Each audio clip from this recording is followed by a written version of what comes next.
Hi everyone, welcome to One Finance, and in this video I'm going to give you a detailed walkthrough of the BPI trading platform. So this is our URL for BPI Trade. So you have www.bpitrade.com. So you have there your username and your password.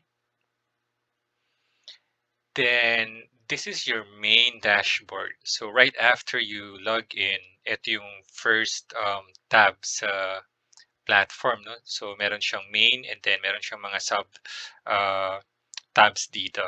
So dito makikita mo yung market summary. So ito yung movement ng index. So ito dynamic chart ito. So intraday nagmo-move yung chart dito, as well as the details itong per sector. And then dito yung sa portfolio balance mo or summary. And then ito naman yung sa stock position, yung ano nila, current prices, current bid, ask, and volume movements dito yan. And then dito na portion, ito yung sa mga reports, disclosure, and market news. So kailangan mo siyang tingnan for a while para at makita mo kung yung mga news dito or disclosures na lumalabas, meron ba siyang impact or sentiment dito sa hawak mong mga securities or stocks. Okay. And lastly, dito sa baba, dito yung market status. So gamit na gamit ito pag nagte-trade ka. Kasi makikita mo dito yung kung run off na ba siya or kung meron na bang intervention and so on and so forth. So on the same tab, meron siyang tools and display. So the first one, itong tools natin, meron tayong market monitor. And then meron din tayong tinatawag na price alert. So yung market monitor natin, actually this is your watch list. So pwede kang mag-add dito ng stock and then isa-summarize niya yung listing mo dito. And then you also have this price alert. For example, you wanted to be alerted or notified pag pumalo na siya sa target, let's say, buy price mo or target profit mo yung isang stock. So pwede mo siyang i-encode dito sa price alert. Sa display naman, tools, okay, sa same tab pa rin under ng main, makikita mo dito merong trade ticker and extended views. Yung trade ticker, ito yun. So, yung mga current transactions sa market, makikita mo dito on top of your, itong may login credentials mo dito sa taas. So, ito, dynamic din ito, interactive. So, tumatakbo ito siya within the day of trading. Okay, so red kung majority of selling, you have here green and yellow for other transactions. So yung extended view naman, ito makikita mo dito, pag nag-switch on ka ng extended view, meron kang yung na-input mo sa watch list mo, lalabas siya sa left pane ng trading platform. And then yung sa kabila naman, sa right side niya, makikita mo dito yung quick trade. So ito yung parang shortcut mo para hindi ka napupunta sa trading tab if you wanted to buy or sell a specific, let's say, stock. So dito ka na, pwede ka na mag-input dito ng buy price mo tsaka ng sell price and then confirm password diretso.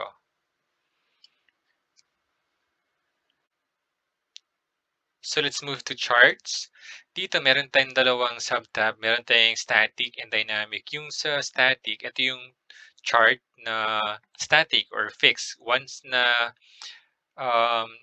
nag-click ka ng static chart and then in-input mo dito yung company or ticker, gagawa siya ng chart pero hindi siya interactive or live. Okay, so ito yung specific stock. For example, AREIT, ito yung specific chart niya, yung price, you have the averages and volume as of 10/25/21. So yan yung chart niya. Now, if you want yung sa interactive or dynamic, ito naman yung dito na tab. So dito, pwede kang mag-drawing, pwede mong sundan yung trend, pwede kang mag-add ng indicators and so on and so forth. And then makikita mo rin dito yung live fluctuation ng, for example, this one, yung candles, makikita mo dito yung intraday movements niya. Now, for research, We have 5 sub-tabs here. So yung first, company profile, if you wanted to know yung sa biography ng company, you can just input the company name here, stock code, then press go. So dito sa company profile, makikita mo yun. Sa valuation naman, dito yung sa fundamentals, no, it would tell you if the company is, let's say, undervalued, properly valued, or overvalued. So, pwede mong tingnan dito yung mga specific metrics na gusto mong tingnan. And then sa financials, ganun din. Yung mga financial records nila, um, financial ratios, and so on and so forth. So if you're not familiar with financial ratios, we have one video sa playlist. So kindly go over with that. But at least familiar ka on how to do valuation and financial ratio analysis.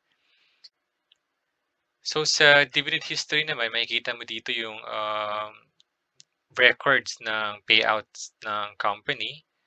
For example, kung nag-declare ba siya ng stock dividends, cash dividends, or split, or rights, so makikita mo dito lahat yan. And then lastly, yung company news. So yung lumalabas sa main tab na news, general information yun sa market. But if you wanted to trace specifically kung ano yung latest news sa company, so pwede kang dumiretso sa research tab and then input the ticker here and then makikita mo yung recent disclosure nila sa PSE. Now, going to quotes, ito naman yung sa trade natin, no? Records ng trade. So meron siyang 5 sub-tabs. The first one, we have the multiple bid. So dito, if you are monitoring, let's say, several stocks, pwede mo siyang i-input dito, no? Meron siyang mga default layouts dito na pwede mong pagpilian. And then, meron din siyang bid-ask. And then, yung high and low niya, makikita mo rin dito sa mga tabs na ito. So yung sa stock info naman, makikita mo dito yung bid-ask level. So meron kang top 5, pwede mo rin silipin yung top 10. And then makikita mo rin dito yung transaction and price details. So makikita mo kung kailan na-process yung order na ito and then sino yung buyer or seller broker. And then meron din quick statistics ng stocks dito banda sa right side. So pwede mo siyang tingnan yung mga details dito. Sa broker info naman, dito makikita mo yung mga active and eligible brokers sa Philippine stock market. So if you wanted to know yung total value nila, yung let's say net value, pwede mo siyang tingnan dito sa brokers info.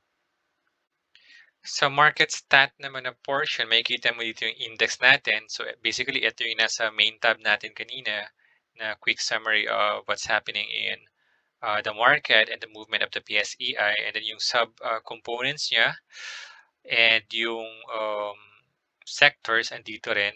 Okay, so yung quick stat ng PSEI that day, makikita mo rin dito. So sa trading naman, ito yung ginagamit mo na tab for, let's say, buying or selling, or pag gusto mo silipin yung open orders mo or yung match orders, pwede mong tingnan dito sa trading tab. So for example, if you're going to buy a REIT, you have to input here the ticker, and then you have to press here yung get code, so makikita mo yung current bid as price niya as well as yung corresponding volume. Okay? And then sa view orders naman, dito yung mga open, queued, or pending orders natin, no? So makikita mo yung legend dito, nasa baba. Sa view portfolio naman, ito yung active positions mo talaga ng mga stock. Yung kanina kasi sa main tab, summary yun ng daily movements nila. Pero ito yung hawak mo talaga na stocks, and then yung corresponding average cost nila, and then yung market value. So, ito yun. And then, ito yung total cash and total position ng portfolio, makikita mo rin dito na portion. Sa view trades naman, makikita mo dito yung mga trades mo within the day. Pero yung mga, let's say, previous week mo or month, pwede mo siyang hanapin dito sa view history. So mag-i-input ka lang ng start date and end date, and then you can press go. So i-display niya dito lahat ng mga previous na transactions mo or previous trades. So let's jump to analytics. Ito naman, para siyang extension ng fundamental analysis. So makikita mo dito yung daily quotes, yung 52-week low-high records nila, and then yung index movers dito na tab.